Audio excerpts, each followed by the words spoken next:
আমার আজিজ তালিবে ইলম, পর্দার আড়ালের সম্মানিত মা ও বোনেরা, আল্লাহ পাক জাল্লা শাআনহু শুকর আদায় করছি যে আমার মতো নালায়েক আপনাদের মতো লোককে ঈমানের মতো দৌলত নসিব করেছেন। এই জন্য আমরা প্রত্যেকে আল্লাহ পাকের শুকর আদায় করি আলহামদুলিল্লাহ। দুনিয়াতে আল্লাহ যত বেশি নিয়ামত দান করেছে, সবচেয়ে বেশি নিয়ামত, সবচেয়ে বড় নিয়ামত হলো ঈমানের নিয়ামত। আর ঈমানের এই নিয়ামত আল্লাহ শুধু ওই সমস্ত লোকগুলোকে দান করেন যাদেরকে আল্লাহ মুহাব্বত করেন। পয়সার দ্বারা মানুষ ঈমান পায় না। পয়সার দ্বারা যদি ঈমান যদি পাইতো তাহলে কারোরও ঈমানদার। অর্থের দ্বারা মানুষ ঈমানদার হয় না। অনুরূপভাবে শক্তির দ্বারা মানুষ কি হয় না? ঈমানদার হয় না। যদি শক্তির দ্বারা ঈমানদার যদি হতো তাহলে আবু জাহাল সেও ঈমানদার। যদি খোদাই দাবি বা রাজত্বের কারণে যদি ঈমানদার হতো তাহলে ফেরাউন, নমরুদ তারাও কি হতো? ঈমানদার। আত্মীয়তার কারণে ঈমানদার হয়। আত্মীয়তার কারণে যে ঈমানদার যদি হতো তাহলে খাজা আবু তালিব তিনিও ঈমানদার। ছেলে আর বাপ হওয়ার কারণে যদি ঈমানদার যদি হইতো তাহলে ইবলিস আলাইহিস সালামের বাপ আদরও মুমিন হতো। আর হযরতে নূহ আলাইহিস সালামের বেটা কেনআন সেও ঈমানদার হয়েছে। তাহলে দেখা যায় ঈমানদার হওয়া, ঈমান ওয়ালা হওয়া, এইটা শুধু আল্লাহ পাকের ফজল করো। এই জন্য শাহ ওলিউল্লাহ সাহেব রহমতুল্লাহ আলাইহি উনি যে খুতবা লিখছেন, খুতবা শুরুতে লিখছেন, ওই সব প্রশংসা ওই আল্লাহর জন্য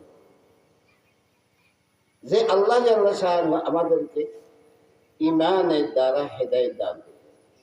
আলহামদুলিল্লাহিল্লাযী হাদানা লিখাইরিল আদিয়া ওয়া মা কুন্না লিনাহতাদিয়া লাওলা আন হাদানা। যদি আল্লাহ আমাদেরকে ইসলামের পথ, ঈমানের পথ না দেখাতেন কখনো সম্ভব হতো না আমরা হিদায়াত প্রাপ্ত হতাম। এই জন্য আবারও আমরা আল্লাহকে শুকর আদায় করি আলহামদুলিল্লাহ। আমাদের টার্গেট হলো আখিরাত। কি? আমাদের মাকসাদ আখিরাত। দুনিয়া আমাদের মাকসাদ নয়। দুনিয়ার জন্য আল্লাহ আমাদেরকে পাঠান নাই। আর দুনিয়া খুলিকাত লাকুম ওয়া খুলিকাতুম লিল আখিরাহ। দুনিয়াকে আমাদের সেবা করার জন্য, আমাদের খেদমত করার জন্য, আমাদের উপকারের জন্য আল্লাহ সৃষ্টি করেছেন। আর আমাদেরকে আল্লাহ সৃষ্টি করেছেন আখিরাতের জন্য। কার জন্য? আখিরাত। দুনিয়াতে আসি আমরা আসলে বেমালুম সেই আখিরাতের জন্য। আল্লাহ অত্যন্ত করুণাময় আর দয়া। আল্লাহ আমাদেরকে ইয়াদ করে দিতেছেন যে আয়াতটি আমি তেলাওয়াত করেছি, সেই আয়াতের মধ্যে আল্লাহ বলতেছে, ইয়া আইয়ুহাল্লাযীনা আমানুত্তাকুল্লাহ।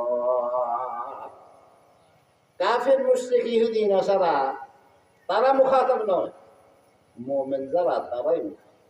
হে ঈমানদাররা, যারা তোমরা ঈমান আনছো, ইত্তাকুল্লাহ, আল্লাহকে ভয় করো। ওয়ালতানজুর নাফসুম মা কদ্দামাত লিগাদ। খুব লক্ষ্য রাখো আখিরাতের জন্য তুমি কি অর্জন করেছো, কি প্রেরণ করেছো। এই যে আমরা এখন এই মজলিস সুন্দরভাবে বসে আছি, নিশ্চিত বলতে পারি না এই মজলিস থেকে আমরা নিরাপদে করে যেতে পারি। হতে পারে তার আগেই আমাদের মৃত্যু আসতে পারে। আর যখনই মৃত্যু আসে যায় তখনই আখিরাত শুরু হয়ে যায়, কিয়ামত শুরু হয়ে যায়। এর জন্য আমরা কে কি করেছি? ওয়ালতানজুর নাফসুম মা কদ্দামাত লিগাদ ওয়াত্তাকুল্লাহ, আল্লাহকে ভয় করো। ইন্নাল্লাহা খাবীরুম বিমা তা'মালুন। নিঃসন্দেহে আল্লাহ তুমি যাহা কিছু করছো সব জিনিস সম্পর্কে ওয়াকিফ। আল্লাহ জানতেছেন। আল্লাহ জানতেছেন কি জানতেছেন? এখানে কেন আসছি আল্লাহ জানেন কি জানেন? ঘর থেকে কি উদ্দেশ্যে বাহির হয়েছে আল্লাহ জানেন কি জানেন না? আমাদের এই বসা আল্লাহ কবুল যদি করে, এটাও না যাদের জড়িয়ে হয়ে যাবে। এই উসিলায় আমরা আল্লাহর মহব্বত হয়ে যাব। হ্যাঁ, ওয়াজাবাত মুহাব্বতি লিল মুতাহাব্বিনা ফিল্লাহ ওয়াল মুতাজালিসিনা ফিল্লাহ ওয়াল মুতাযাবিরিনা ফিল্লাহ ওয়াল মুতাবাযিলিনা ফিল্লাহ। মুয়াত্তার মধ্যে এই হাদিসটা নকল করা হয়েছে। ওয়াজাবাত মুহাব্বতি, আমরা প্রত্যেকে আল্লাহকে মুহাব্বত করতে হবে ঈমানের তাকাযা। কাকে মুহাব্বত করতে হবে? ওয়াল্লাযীনা আমানু আশাদ্দু হুব্বান লিল্লাহ। মুমিন যারা সব চাইতে তারা বেশি মুহাব্বত করে আল্লাহকে। قل إن كان آباؤكم وأبناؤكم وإخوانكم وأزواجكم وعشيرتكم وأموال اقترفتموها وتجارة تخشون كسادها ومساكن ترضونها أحب إليكم من الله ورسوله وجهاد في سبيله فتربصوا حتى يأتي أمر الله والله لا يهدي القوم الفاسقين। আল্লাহ পরিষ্কার করে বলে দিতেছে আল্লাহকে সবচেয়ে বেশি মহব্বত করতে হবে। আল্লাহকে, আল্লাহ রাসূলকে এবং জিহাদ ফি সাবিলিল্লাহকে সবচেয়ে বেশি মহব্বত করতে হবে। যে ব্যক্তি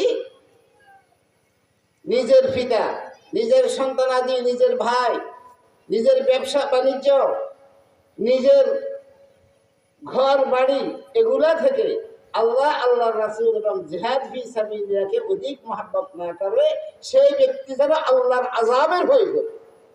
ফাতারাব্বাসু হাত্তা ইয়াতিয়া আমরুল্লাহ। তাহলে মুমিন কাকে বেশি মহব্বত করে? আসলে করিনি, পরীক্ষা হবে, পরীক্ষা হবে আল্লাহকে বেশি মহব্বত করি। আল্লাহ বলেন আল্লাহ বান্দাকে মহব্বত করেন। মহব্বত যদি না করতে ঈমান আমাদেরকে দান করতেন না।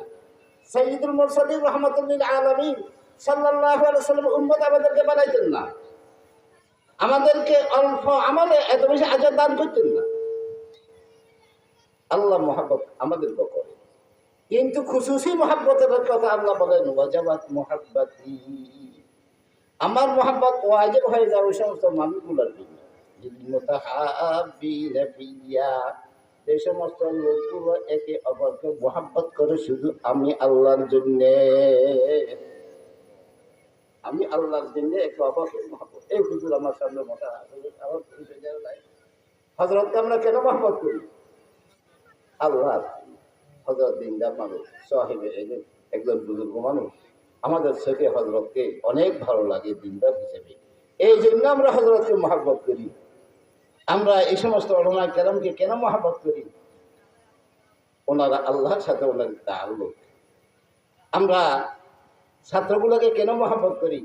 তারা মেহমানানে রাসূল সাল্লাল্লাহু আলাইহি ওয়াসাল্লাম, হুজ্জাজে কেরামকে আমরা মহব্বত করি এই জন্য, যেহেতু তারা নিষ্পাপ, গুনাহ মাফ নিয়ে তারা বাইতুল্লাহ থেকে এসেছে।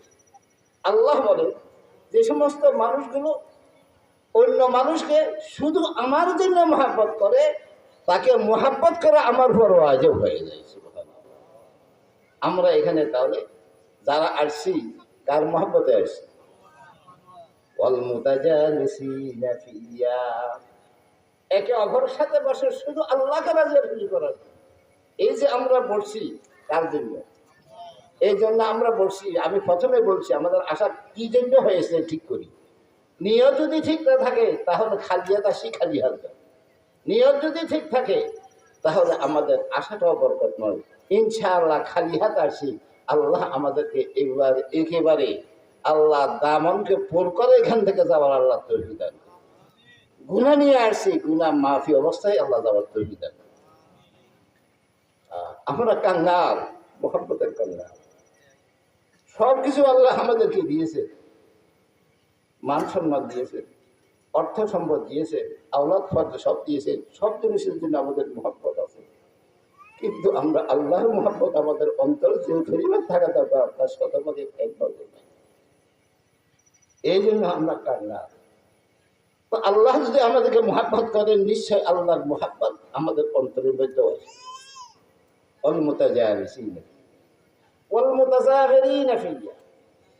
তৃতীয় নম্বর, একে অপরের সাথে সাক্ষাৎ করে শুধু আল্লাহকে রাজি করার জন্য, আল্লাহ খুশি।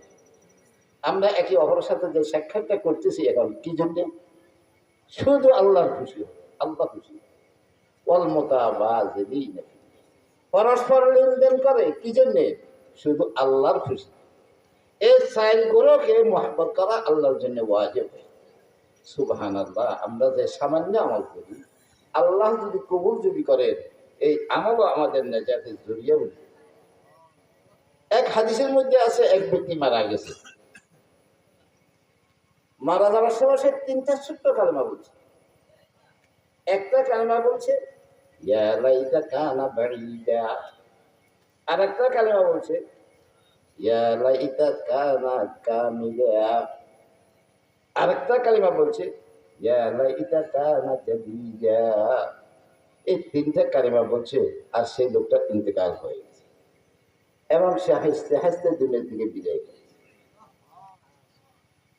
তার অর্থ কি? তিনটা জিনিসের। হাই আফসোস, যদি দূরে হতো। ইয়া লাইতা কানা বাঈদা, ইয়া লাইতা কানা কামিলা। আফসোস করে বলতেছে, আহ যদি পূর্ণ হইত। আহ আফসোস যদি নতুন কোনো কথা বলছে। এই তিনটা কথা বললে সে মারা গেল। লোকে তো কিছু বোঝে নাই, যেহেতু জুমলায় কামড়ানো, পরিপূর্ণ জুমলা নয়, পরিপূর্ণ বাক্য নয়। দাফন করার পরে হুজুর সাল্লাল্লাহু আলাইহি ওয়াসাল্লামের খিদমতে সাহাবায়ে কেরাম আসলেন, বললেন, ঘটনাটা শুনাইলেন। হুজুর, এক ব্যক্তি মারা গেল, মৃত্যুর পূর্বে সে এই তিনটা কালেমা বলছে। তার অর্থ কি আমরা জানি না। হুজুর যদি বলে দিতেন। হুজুর সাল্লাল্লাহু আলাইহি ওয়াসাল্লাম তখন বললেন, তার ব্যাখ্যা আমার থেকে শুনে না। ব্যাখ্যা হলো এই ব্যক্তি যুবক অবস্থায় যখন তার শক্তি ছিল, মসজিদে আসতেছে, এমন সময় দেখলো এক বৃদ্ধ ব্যক্তি মসজিদে আসছে। খুব কষ্ট হচ্ছে তার, তারপরে সে মসজিদে আসছে। এই লোকটা তাকে বলল, ভাই, আমি জোয়ান মানুষ, শক্তিশালী, আমার কাঁধে উঠেন, আমি আপনাকে মসজিদে পৌঁছাই। ওই ব্যক্তির কষ্ট দেখি এই ব্যক্তি কাঁধে বহন করে তাকে মসজিদে পৌঁছাই। আল্লাহ জাল্লা শাআনুহু তাআলা এই আমল দেখি আল্লাহ এত খুশি হলেন, আল্লাহ জাল্লা শাআনুহু তার জন্য মনোরম একটা অট্টালিকা বেহেশতে তার জন্য নির্মাণ করেছে। মৃত্যুর পূর্বে মানুষের আমল তার যে ধরনের, আল্লাহ মৃত্যুর আগে সাকরাত যখন শুরু হয়, তখন আল্লাহ টেলিভিশনের পর্দার মতো এগুলো তার সামনে উপস্থাপন। এই ব্যক্তি যখনই মৃত্যুবরণ করতেছে, তখন সে সুন্দর একটা বালাখানা দেখে, সুন্দর মনোরম। বেহেশতের বালাখানা কত সুন্দর তা বয়ান করে শেষ করা যায় না। দেখে সে আশ্চর্য হয়ে বলতেছে, এটা কি, এটা কেন? বলতেছে, হে আমার বান্দা, ওই যে তুমি একটা লোককে মসজিদে কষ্ট করে পৌঁছিয়ে দিয়েছ, তার বিনিময়ে তোমার জন্য এই মনোরম অট্টালিকা আমি তৈরি করিয়েছি। তুমি আসো, এই অট্টালিকায় তুমি বসবাস। ওই ব্যক্তি তখন খুশিতে বলতে আরম্ভ করলো, ইয়া লাইতা কানা বাঈদা। এই ব্যক্তিকে তো মসজিদের একেবারে নিকট থেকে কাঁধে বহন করে আনছিলাম, তারপর আল্লাহ আমাকে এত বড় একটা নিয়ামত দান করছেন, এত সুন্দর অট্টালিকা দান করলেন। যদি সেই ব্যক্তির রাস্তা যদি আরো দূরে হতো, আরো দূর থেকে তাকে বহন করে আনতাম, তাহলে হতে পারে আল্লাহ আমাকে আরো বেশি নিয়ামত দান করতে। এই জন্য সে আফসোস করে বলতেছে, ইয়া লাইতা কানা বাঈদা। আফসোস, যদি কি হতো আরো দূরে। গরিব মানুষ এক বেলা খাইলে আরেক বেলা খাইতে পারে। এক বেলা খাইতেছে, রুটির কিছু অংশ খাইছে। এমন সময় এক ভিক্ষুক এসে বলল, ক্ষুধার্ত, খুব কষ্ট করছি, যদি কিছু খাইতে দিতেন, হে রাসূলের উম্মত, যদি কিছু খাইতে দিতেন। এরপর দেরি না করি ওই ব্যক্তি যা খাইছে খাইছে, বাকি রুটিটা খাওয়ার চাহিদা থাকা সত্ত্বেও ওই ব্যক্তিকে দান করে দিতে। আল্লাহ পাক জাল্লা শাআনহু তার বিনিময়ে বেহেশতে তার জন্য সুন্দর একটা বাগান আর উদ্যান তৈরি করে। ইন্তেকালের পূর্ব মুহূর্তে তাকে দেখাই দিলেন, ওই যে তুমি নেক আমল করছিলে তার বিনিময়ে আমি তোমার জন্য এই উদ্যান আর বাগান তৈরি করেছি। তখন সে আফসোস করে বলতেছে, ইয়া লাইতাকা না কামিলা, গরিব ছিলাম, একটা রুটি আমি দান করতে পারি নাই, রুটির কিছু অংশ দান করছি, যদি একটা পূর্ণ রুটি যদি দান করতে পারতাম, না জানি আল্লাহ আমাকে আরো কত সুন্দর সুন্দর বাগান দান করতেন। সুবহানাল্লাহ। আরেক ব্যক্তি আসিফ বলতেছে, হে আল্লাহর বান্দা রাসূলের উম্মত, পরনে কোনো কাপড় নাই, বড় কষ্ট করছি, যদি একটা কাপড় দিতেন বড় উপকার হতো। এই ব্যক্তির আছেই শুধু দুটি কাপড়, একটা পরনে আর একটা কাপড় অতিরিক্ত। সেই পুরাতন কাপড়টা এই ব্যক্তিকে দান করলেন। আল্লাহ জাল্লা শাআনহু তার বিনিময়ে তার জন্য সুন্দর একটা বেহেশতের নহর তৈরি করলেন। তাকে দেখাই দিলেন, ওই যে আমল করছে সে আমলের বিনিময়ে আমি তোমার জন্য এই সুন্দর নহর তৈরি করি। সাহাবাই কেরাম অল্প অল্প আমল করছেন, ইখলাসের সহিত করছেন, আর ইখলাসের সহিত করার কারণে আল্লাহ জাল্লা শাআনহু ওনাদেরকে এইভাবে আজরে আজরিম দান করছে। আমরা এখানে যারা আছি, আমাদের আশা, আমাদের বসা যদিও ছোট হয়, কিন্তু যদি আমাদের বসা শোনা, আমাদের দান যদি ইখলাসের সহিত হয়, এই জন্য আমি বড় গলায় বলতে পারি, এটাও আমাদের নাজাতের জড়িয়ে বলতে পারি। কি বলে? যতক্ষণ আসি আমরা ইনশাআল্লাহ মনোযোগ সহকারে শুনবো। কি বলে? হ্যাঁ, সবসময় আমরা আসলে দুনিয়ার ফিকিরে ঘুরি, সবসময় দুনিয়ার ফিকির। আমার মতো যারা বয়স্ক হয়েছে, আমাদের আসলে এখন দুনিয়ার কোনো অবস্থায় কোনো ফিকির করার কোনো অবকাশ নাই। সর্বক্ষণ কবরের ফিকির করা উচিত। সর্বক্ষণ কিসের? কবরের ফিকির করা উচিত। আল্লাহ আমাদেরকে বাধাই দিতে,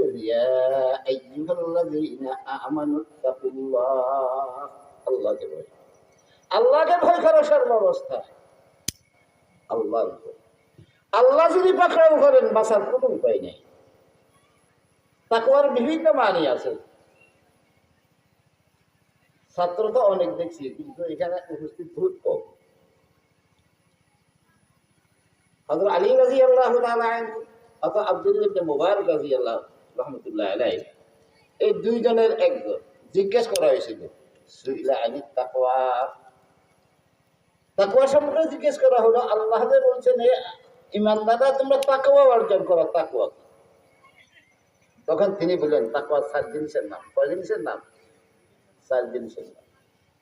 আল খাউফু মিনাল জালিল, ওয়াল আমালু বিত তানজিল, ওয়াল কানাআতু বিল কালিল, ওয়াল ইসতিদাদু লিয়াউমির রাহিম। 4 জিনিসের নাম হলো তাকওয়া। 1 নম্বর তাকওয়া হলো আল খাউফু মিনাল জালিল। কি বলেন? আল খাউফু মিনাল জালিল। আল খাউফু মিনাল জালিল, আল্লাহকে ভয় করা। কাকে ভয় করা? আল্লাহকে ভয় করা। 1 নম্বর আল্লাহকে ভয় করা, ওয়াল খাউফ মিনাল জালিল। 2 নম্বর ওয়াল আমালু বিত তানজিল, কোরআনে কারীম হিসেবে আমল করা। জীবনের সর্বক্ষেত্রে কোরআন অনুযায়ী আমল। 3 নম্বর ওয়াল কানাআতু বিল্লাহি ওয়াল কানাআতু বিল কালিল, আল্লাহ যে সময় যা দেন, যদি অল্প দেন তাতে তুষ্ট থাকে। 4 নম্বর ওয়াল ইসতিদাদু লিয়াউমির রাহিম, আখিরাতের জন্য তৈরি করা। আখিরাতের জন্য আল্লাহর ভয় যদি অন্তরে আসি যায়, তার থেকে আর কোনো গুনাহ প্রকাশ পাইবে না। আর গুনাহ যখনই প্রকাশ পাইবে, সেই ব্যক্তি কোনো সময় চুপচাপ বসে থাকতে পারে না। বুখারী শরীফ বুখারী সানির ভিতরে হযরতে ওমর আর আবু বকর সিদ্দিক রাদিয়াল্লাহু তাআলা আনহু একটা কথা উল্লেখ করা হয়েছে। তাকওয়া কত বেশি ছিল। আবু বকর রাদিয়াল্লাহু তাআলা আনহু নবীদের ফলে সর্বপ্রথম বেহেশতে কে যাবেন? আবু বকর রাদিয়াল্লাহু তাআলা। ওমর রাদিয়াল্লাহু তাআলা আনহু বেহেশতে যাবেন। আশারায়ে মুবাশশারা দুনিয়ার থাকতে ওনারা বেহেশতের সুসংবাদ পাইছেন, কিন্তু তারপরেও সবসময় ভয় করতেন না জানি কোন আমলের দ্বারা আল্লাহ নারাজ হয়ে এটা কাটি দেন। কি করেন? এরকম ভয় না হয় না। হ্যাঁ, আবু বকর আর ওমর রাদিয়াল্লাহু তাআলা আনহু বাই যাইতেছেন পথে আবু বকর রাদিয়াল্লাহু তাআলা ওমর রাদিয়াল্লাহু তাআলা আনহু এক কথার উপর খুব চটে গেলেন, দাঁড়িয়ে গেলেন। ওমর চুপ। আবু বকর রাদিয়াল্লাহু তাআলা আনহু সোজা মানুষ, আবারও কিছুক্ষণ পরে আবার ওনাকে শক্ত ভাষায় কিছু কথা বললেন। ওমর চুপ। আবার কদ্দুর হাঁটলেন, আবার রাগ আসছে, আবার কিছু কথা শুনে দিলেন। কাকে? ওমর রাদিয়াল্লাহু তাআলা। ওমর রাদিয়াল্লাহু তাআলা আনহু খুব রাগী মানুষ, শক্তিশালী মানুষ, কিন্তু আবু বকর রাদিয়াল্লাহু তাআলা আনহুর যে মর্যাদা, এই মর্যাদার সামনে তিনি কোন সময় ওনার সামনে বড় করে কথা বলতে পারতেন। হ্যাঁ, একদিন একটা ঘটনা ঘটছে, এটা আমি এখানে বলবো না, যেখানে কোন আয়াত নাযিল হয়েছে, ইয়া আইয়ুহাল্লাযীনা আমানু লা তুকাদ্দিমু বাইনা ইয়াদাইল্লাহি ওয়া রাসূলিহি ওয়াত্তাকুল্লাহ ইন্নাল্লাহা সামিউন আলীম। ইয়া আইয়ুহাল্লাযীনা আমানু লা তারফাউ আসওয়াতাকুম ফাওকা সাওতিন নাবী ওয়া লা তাজহারু লাহু বিল কাওলি ইলা আখির। এই আয়াতগুলো এই দুইজন সালে না অস্থির হই। তো ওমর রাদিয়াল্লাহু তাআলা চুপ। ওমর রাদিয়াল্লাহু তাআলা আনহু যখন বাঘ হয়ে গেল, নিজ বাড়ির দিকে চলে গেলেন। আবু বকর রাদিয়াল্লাহু তাআলা আনহু নিজের বাড়ির দিকে রওনা হলেন। বাড়ি পৌঁছলেন, এমন সময় হঠাৎ মনে হলো মানুষের মনে কষ্ট দেওয়া সবচেয়ে বড় গুনাহ। কি বলেন? মানুষের মনে কষ্ট দেওয়া সবচেয়ে বড় গুনাহ। ওমর অত্যন্ত জ্ঞানী, দিনদার, আল্লাহর রাসূলের প্রিয়, দ্বীনের বড় একজন মুজাহিদ। আমি তাকে শক্ত কথা বললাম, কটু কথা বললাম, যদি ওমর আমাকে মাফ করি না দেয়, কাল আল্লাহর আদালতে যদি ওমর যদি বাদী হয়, আল্লাহ যদি বিচারক যদি হন, তো আমিও আবু বকরের কি অবস্থা হবে? এই কথা চিন্তা করে ঘরে আর ঢুকে দেয়। সাথে সাথে ওমর রাদিয়াল্লাহু তাআলা আনহু বাড়ির দিকে প্রত্যাবর্তন করলেন। ওমর রাদিয়াল্লাহু তাআলা বাড়িতে যাইয়া দরজায় আঘাত করলেন। দরজা খোলা হল। আসসালামু আলাইকা ইয়া ওমর। সালাম দিলেন। আবু বকর রাদিয়াল্লাহু তাআলা আনহু ওমর জিজ্ঞেস করলেন না কেন আসছে। আবু বকর নিজেই বলে যাইতেছেন, ভাই ওমর, আমার মেজাজ ঠিক ছিল না, আমি বুঝতে পারিনি, তোমাকে অত্যন্ত সত্য কথা বলে দিয়েছি, আল্লাহর রাস্তা আমাকে ক্ষমা করো। ওমর রাদিয়াল্লাহু তাআলা আনহু আগে যেভাবে চুপ, তখনও সেভাবে চুপ দাঁড়িয়ে থাকবেন। আবার বললেন, ওমর মাফ করে দাও, যদি তুমি মাফ না করো আল্লাহর দরবারে আদিগুলোতে আমার কি অবস্থা হবে? ওমর চুপ।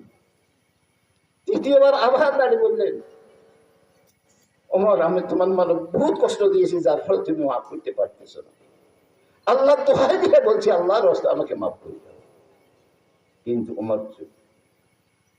আবু বকর রাদিয়াল্লাহু তাআলা আনহু খারাপ মন্তব্য করলেন না, মনে মনে ধারণা করলেন, এত শক্ত কথা বললাম, যে শক্ত কথার কারণে ওমর আমাকে মাফ করতে পারতেছে না। তিনি চিন্তা করলেন কি করবেন।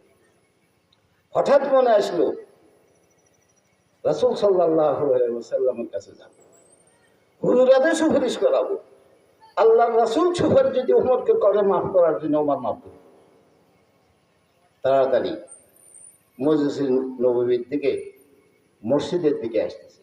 সাহাবায়ে কেরাম দেখতেছে হুজুর সাল্লাল্লাহু আলাইহি সাল্লাম দেখে বলতেছেন কিছু যেন একটা ঘটছে, কিছু যেন একটা ঘটছে। তার হাঁটাটাকে বোঝা যায়। যাইয়া মাত্র বলেন, আসসালামু আলাইকা ইয়া রাসূলুল্লাহ ইন্নী কাদ হালাক। আল্লাহর রাসূল, আমি ধ্বংস হয়ে গেছি, আমি ধ্বংস হয়ে গেছি, আমার সব শেষ হয়ে গেছে। হুজুর বলেন, মা হুয়া, কি হলো তা? বললেন, উমরের সাথে বাড়িতে যাইতেছিলাম, তার কোনো একটা ব্যবহারে আমার মনে খুব কষ্ট দিল। আমি তাকে খুব লাগত ভাষায় কথা বললাম, খুব শক্ত কথা বললাম, খুব কটু কথা বললাম। আল্লাহ। হযরত আবু বকর রাদিয়াল্লাহু তাআলা আনহু কথা শুনে হুজুর সাল্লাল্লাহু আলাইহি ওয়াসাল্লাম পেরেশান। ওমর রাদিয়াল্লাহু তাআলা চিন্তা করলেন, আবু বকরকে তো মাফ করে দেওয়া চাই, মাফ আসলে করে দিছিও, কিন্তু প্রকাশ করি না।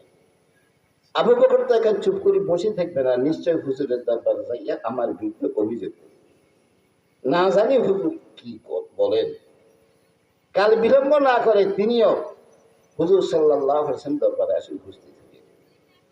আবু বকর রাদিয়াল্লাহু তাআলা আনহু কথা বলে শেষ করলেন। হুজুর সাল্লাল্লাহু আলাইহি ওয়াসাল্লাম এমন অবস্থায় কি করবেন না করবেন, কি উত্তর দিবেন এমন চিন্তা করছেন। এমন সময় ওমর ঢুকলো। ওমর ঢুকে হুজুরকে সালাম দিল, আসসালামু আলাইকা ইয়া রাসূলুল্লাহ। যখন সালাম দিল, হুজুর সাল্লাল্লাহু আলাইহি ওয়াসাল্লাম সালামের জবাব না দিয়া নিজের মাথাকে নিচের দিকে অবনত করে ফেললে। সালামের কি দেন নাই? জবাব দেন নাই। জবাব দেন নাই, মাথা নিচের দিকে করে ফেললেন। চেহারা হুজুর সাল্লাল্লাহু আলাইহি ওয়াসাল্লাম লাল হয়ে গেছে রাগে। হুজুরের চোখ থেকে যেমন আগুন ঠিকরে পড়বে। হযরত আবু বকর বুঝে গেলেন যে আমার কথার দ্বারা হুজুর সাল্লাল্লাহু আলাইহি ওয়াসাল্লাম ওমর রাদিয়াল্লাহু তাআলা আনহুর প্রতি রাগ হয়ে গেছেন।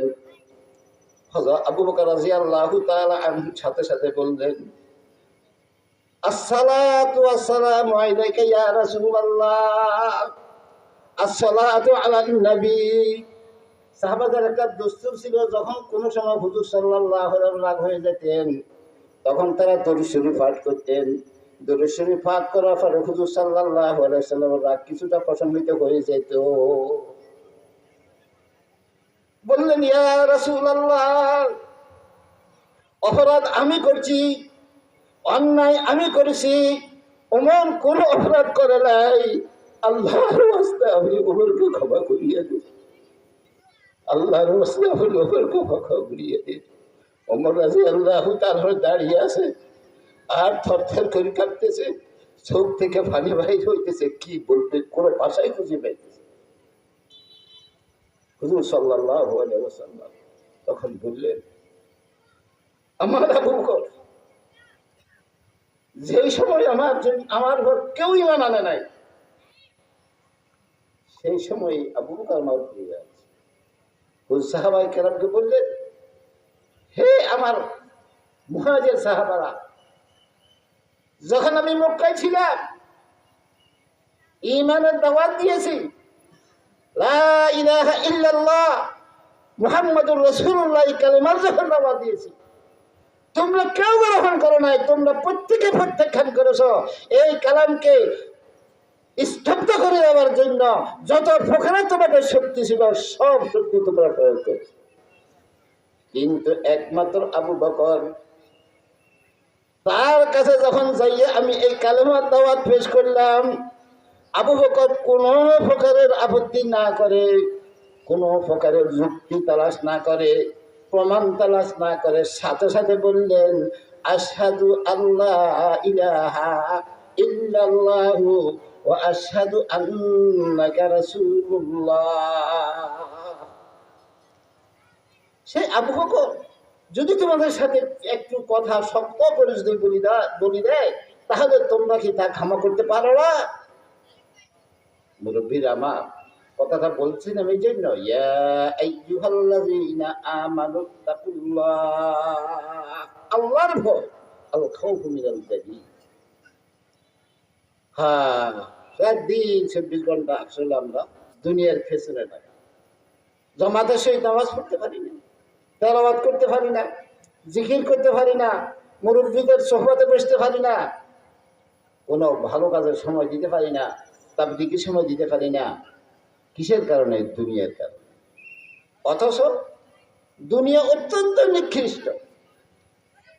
আমি যে একটা হাদিস তেলাওয়াত করেছি, আল্লামা শিবলি রহমতুল্লাহ আলাই তিনি বলেন, আমি 400 উস্তাদের কাছে 4000 হাদিস পড়েছি। কত? 4000। কত উস্তাদের কাছে? 400 উস্তাদ। তার মধ্যে একটা হাদিসকে আমি আমার আমলের জন্য নির্বাচন করেছি এবং এই হাদিসটাকে আমি আমার জীবনে চলার জন্য যথেষ্ট মনে করি। সেই হাদিসটা আমি আপনাদের সামনে তেলাওয়াত করছি। কি? ইমাল লিদ-দুনিয়া বিকদরি মুকামিকা ফিহা ওয়া আমাল লিআখিরাতিকা বিকদরি বাকাইকা ফিহা ওয়া আমাল লিল্লাহি বিকদরি হাজাতিকা ইলাইহি ওয়া আমাল লিন-নারি বিসাবরিকা আলাইহা। আল্লাহর হাবিব তার উম্মতদেরকে সম্বোধন করে বলতেছেন, হে আমার উম্মতেরা, ইমাল লিদ-দুনিয়া বিকদরি মুকামিকা ফিহা, দুনিয়ার জন্য ওই পরিমাণ আমল করো আর চেষ্টা করো দুনিয়াতে যে পরিমাণ তোমরা অবস্থান করবে, আখিরাতের জন্য ওই পরিমাণ মেহনত করো আর চেষ্টা করো আর আমল করো যে পরিমাণ দীর্ঘ সময় তোমরা বসবাস করবে। কোথায়? আখিরাতে। হুজুর সাল্লাল্লাহু আলাইহি কত হুঁশিয়ার।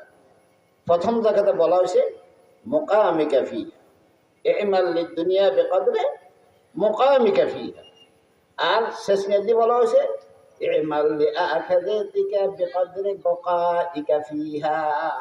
মুকামিকা মানে অবস্থান। যেমন আপনি ঢাকা যাবেন, মাঝদি আপনি স্টেশনে অবস্থান করতেছেন ট্রেন আসার জন্য, ট্রেন আসছে সাথে সাথে আপনাকে যেতে হবে, ইহাকে বলা হয় মুকামিকা অবস্থা। দুনিয়ার মধ্যে আমরা আসলে প্রত্যেকে আখিরাতের অপেক্ষায় আছি, টিকিটের অবস্থায় আছি। আমরা যেদিন আছি সেদিন থেকে আমাদের টিকিট কাটা হয়ে গেছে আখিরাতের জন্য। যখনই আল্লাহর হুকুম হবে তখনই আমাদেরকে আল্লাহ নিয়ে যাবেন। এই জন্য এখানে বলা হয়েছে মুকামিকা ফি। আর আখিরাত তো এমন যে এখানে যাওয়ার পরে আর কোনো সময় তা বিলীন হবে না। বিকদরি বাকাইকা ফিহা ওয়া আমাল লিল্লাহি বিকদরি হাজাতিকা ইলাইহি, আল্লাহর জন্য ওই পরিমাণ আমল করো আল্লাহ তোমার যে পরিমাণ দরকার, আর আখিরাতের জন্য আর জাহান্নামের জন্য ওই পরিমাণ আমল করো জাহান্নামের আগুন যে পরিমাণ তোমার সহ্য হবে। এই হাদিসটা আল্লামা শিবলি রহমতুল্লাহ আলাই নিজের আমলের জন্য যথেষ্ট মনে করছেন। কত জামে মানে হাদিস। আন-নাফসু তাবকি ওয়া কাদ আলিমাত আন্নাস সালামাতা ফিহা তারকু মা ফিহা লা দারা লিল মারই বা'দাল মাউতি ইয়াসকুনুহা ইল্লাল্লাতী কানাত ক্বাবলাল মাউতি ইয়াবনিহা ফামান বানাহা বিখাইরিন তাবা মাসকানুহু ওয়া ইন বানাহা বিশাররিন খাবা বানিহা আইনাল মুলুকুল্লাতী কানাত মুসালতানাতান হাত্তা সাকাহা বিকাসিল মাউতি সাকিহা ইমাল লিদার গাদিন রিজওয়ানু খাযিনুহা ওয়াল জারু আহমাদু ওয়ার রাহমানু নাসিহা কুসুরুহা যাহাবুন ওয়াল মিসকু তিনাতুহা ওয়াজ জাফরানু হাশিশুন নাবিতুন ফিহা ফামান ইয়াশতারিল ফিরদাউসা ইয়ামুরুহা বিরাকআতিন ফি যালামিল লাইলি ইউহয়িহা। মানুষ আর্তনাদ করে, হাহুতাশ করে দুনিয়া না থাকার জন্য।